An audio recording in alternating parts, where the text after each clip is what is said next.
എല്ലാവർക്കും നമ്മളുടെ പുതിയൊരു വീഡിയോയിലേക്ക് സ്വാഗതം. എന്തൊക്കെയുണ്ട് എല്ലാവരുടെയും വിശേഷങ്ങൾ? എല്ലാവരും സുഖമായിട്ടൊക്കെ ഇരിക്കുന്നോ? ഞങ്ങളിവിടെ സുഖമായിട്ടിരിക്കുന്നു കേട്ടോ. അപ്പോൾ ഇന്ന് നമ്മൾ കാണുമ്പോൾ തന്നെ അറിയാമല്ലോ, നമ്മൾ ഇന്ന് മുളക് ബജിയാണ് ഉണ്ടാക്കാൻ പോകുന്നത്. അപ്പോൾ ഞാനിതെങ്ങനെയാണ് ഉണ്ടാക്കുന്നതാണ് നിങ്ങൾ കാണിച്ചിരുന്നത്. തട്ടുകടകളിലൊക്കെ കിട്ടുന്ന അതേ സ്റ്റൈലിലുള്ള നമ്മുടെ മുളക് ബജിയാണ് നമ്മൾ ഇന്ന് ഉണ്ടാക്കാൻ പോകുന്നത്. അപ്പോൾ ഇതിൻ്റെ കൂടെ മുളക് ചമ്മന്തിയോ തേങ്ങാ ചമ്മന്തിയോ ഒക്കെ ഉണ്ടെങ്കിൽ അടിപൊളിയായിട്ട്, അതുപോലെ തന്നെ നമ്മുടെ ടൊമാറ്റോ സോസിൻ്റെ കൂടെയൊക്കെ കഴിക്കാൻ അടിപൊളി ടേസ്റ്റാണ് കേട്ടോ. അപ്പോൾ ഇതിൻ്റെ റെസിപ്പി ഒന്ന് കണ്ടിട്ട് വന്നാലോ? അപ്പോൾ വീഡിയോ കണ്ടുകൊണ്ടിരിക്കുന്ന സമയത്ത് നിങ്ങൾക്ക് എൻ്റെ ചാനൽ ഇഷ്ടപ്പെടാനുള്ള ഒന്ന് സബ്സ്ക്രൈബ് ചെയ്യാനും ലൈക്ക് ചെയ്യാനും ഷെയർ ചെയ്യാനും കമൻറ്റ് ചെയ്യാനും മറക്കരുത് കേട്ടോ. അപ്പോൾ നമുക്ക് വീഡിയോയിലേക്ക് പോയാലോ? അപ്പോൾ നമ്മൾ വേണ്ട ഒരു 6 മുളക് വലുതാണ് നമ്മളിത് കഴുകിയെടുത്തിരിക്കുന്നത്. ഇതൊന്ന് നമുക്ക് മുറിച്ചെടുക്കണം, രണ്ടായിട്ട് മുറിച്ച് വേണം. ഇത് ഭയങ്കര വലിയ മുളകാണ്. അപ്പോൾ ഇത് മുറിച്ചിട്ട് നമുക്കിതിനകത്തെ അരിയൊക്കെ ഒന്ന് കളയണം. ഇച്ചിരി എരിവുള്ള മുളകാണെന്ന് തോന്നുന്നു കണ്ടിട്ട്. അപ്പോൾ ഞാനിതൊന്ന് രണ്ടായിട്ടൊന്ന് മുറിച്ചെടുക്കുവാണ്. അപ്പോൾ മുറിച്ചുകൊണ്ടിരിക്കുമ്പോൾ എനിക്ക് പേടിയുണ്ട്, കൈ എൻ്റെ മുറിയോ എന്നുള്ള പേടി കാരണം പേടിച്ചാണ് നമ്മളിത് നെടുകയെന്ന് പൊളന്നെടുക്കുന്നത്.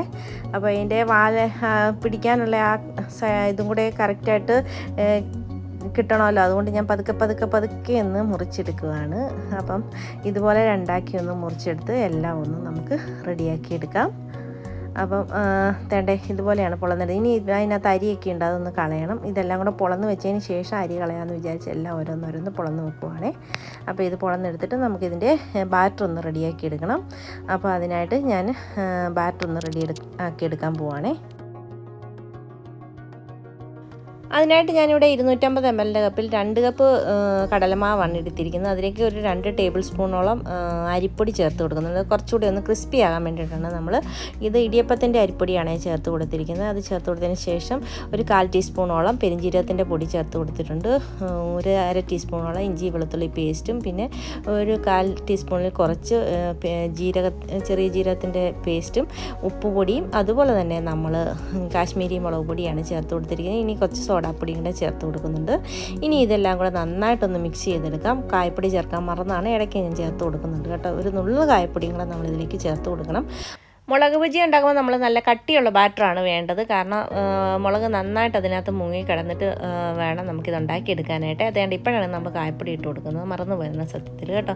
ഞാൻ മുമ്പേ പറഞ്ഞായിരുന്നു കായപ്പൊടി ഇട്ടില്ലായിരുന്നു എന്ന്. അതിപ്പോൾ ഇട്ട് കൊടുത്തിട്ട് കറക്റ്റാക്കി എടുത്തിട്ടുണ്ട്. ഒത്തിരി ലൂസായി പോയി കഴിഞ്ഞാൽ നമ്മുടെ മുളക് ബജി റെഡിയായി കിട്ടത്തില്ല, ശരിയാവത്തില്ല. മൊത്തം മുളകിൽ നിന്ന് നമ്മുടെ മാവെല്ലാം എണ്ണയ്ക്കകത്ത് പോവും. അതുകൊണ്ട് അതനുസരിച്ച് വേണം ബാറ്റർ റെഡിയാക്കി എടുക്കാനായിട്ട്. അപ്പോൾ ഇതേണ്ട നമ്മുടെ എണ്ണയൊക്കെ തിളച്ച് വരാൻ തുടങ്ങിയിട്ടുണ്ട്. ഇനി ഇതിലേക്ക് നമുക്ക് മുളക് ഓരോന്നായി മുക്കിയിട്ട് കൊടുക്കാം. ഇതുണ്ട് ഇതേ രീതിയിൽ വേണം നമ്മുടെ മുളകയിൽ ബാറ്റർ പിടിക്കാനായിട്ട്. അപ്പോൾ ഓരോന്നായിട്ട് ഞാൻ ഇട്ട് കൊടുക്കുന്നുണ്ട്.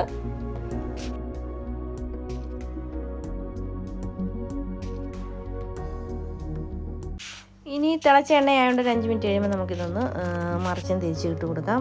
ഇടയ്ക്കൊന്ന് തീ കുറച്ച് വെച്ച് മറിച്ചും തിരിച്ച് ഇട്ട് കൊടുത്ത് നന്നായിട്ടൊന്ന് ഫ്രൈ ചെയ്തെടുക്കണം. ഇതിനകത്ത് മാവ് വേവുകയും ചെയ്യണം. പുറം നല്ല ക്രിസ്പി ആയിട്ട് കിട്ടുന്ന രീതിയിൽ വേണം ഒന്ന് ഫ്രൈ ചെയ്തെടുക്കാനായിട്ട്.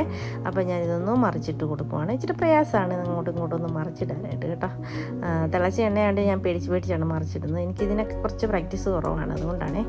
അപ്പം ഇത് ഞാൻ മറിച്ചിട്ട് കൊടുക്കുന്നുണ്ട്. ഒന്ന് കളറായി വരുന്ന സമയത്ത് നമുക്കിത് എണ്ണയിൽ നിന്നും കോരി മാറ്റാം. ഇപ്പം നമ്മളുടെ ബജി ഏകദേശം റെഡിയായി വന്നിട്ടുണ്ട്. ഇതുപോലെ ബാക്കിയുള്ളതും കൂടെ നമുക്കൊന്ന് ഫ്രൈ ചെയ്ത് എടുക്കണം. അപ്പോൾ ഇത്രയേ ഉള്ളൂ നമ്മുടെ ബജിയുടെ പണി. പെട്ടെന്ന് ഉണ്ടാക്കിയെടുക്കാം. ഇതുപോലെ തന്നെ മുട്ടയുണ്ടെങ്കിൽ നമുക്ക് മുട്ട ബജി ഉണ്ടാക്കാം. ഈ ബാറ്ററിനകത്ത് തന്നെ മുട്ട പുഴുങ്ങി മുക്കിയിട്ട് കഴിഞ്ഞാൽ നമ്മുടെ മുട്ട ബജിയും റെഡിയാകും. പക്ഷേ മുട്ട ബജി ഞാൻ ഉണ്ടാക്കിയില്ല, ഇത് മാത്രമേ. ഇതിൻ്റെ കൂടെ ഞാനൊരു നല്ലൊരു മുളക് ചമ്മന്തി ഉണ്ടാക്കിയിട്ടുണ്ട്. അപ്പോൾ അതിൻ്റെ വീഡിയോ ഒന്നും എടുത്തില്ല.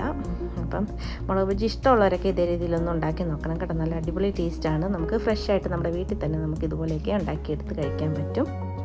വീഡിയോ ഇഷ്ടപ്പെട്ടാൽ തീർച്ചയായിട്ടും ഒന്ന് സപ്പോർട്ട് ചെയ്യണേ. സ്കിപ്പ് ചെയ്യാതെ വീഡിയോ മുഴുവൻ ഒന്ന് കണ്ട് സപ്പോർട്ടും കൂടെ ചെയ്തേക്കണം കേട്ടോ. ഇതുപോലുള്ള ചെറിയ കുക്കിംഗ് വീഡിയോസും വ്ലോഗ്സും ഒക്കെ ആയിട്ട് വരുന്നവരെ എല്ലാവർക്കും താങ്ക് യു.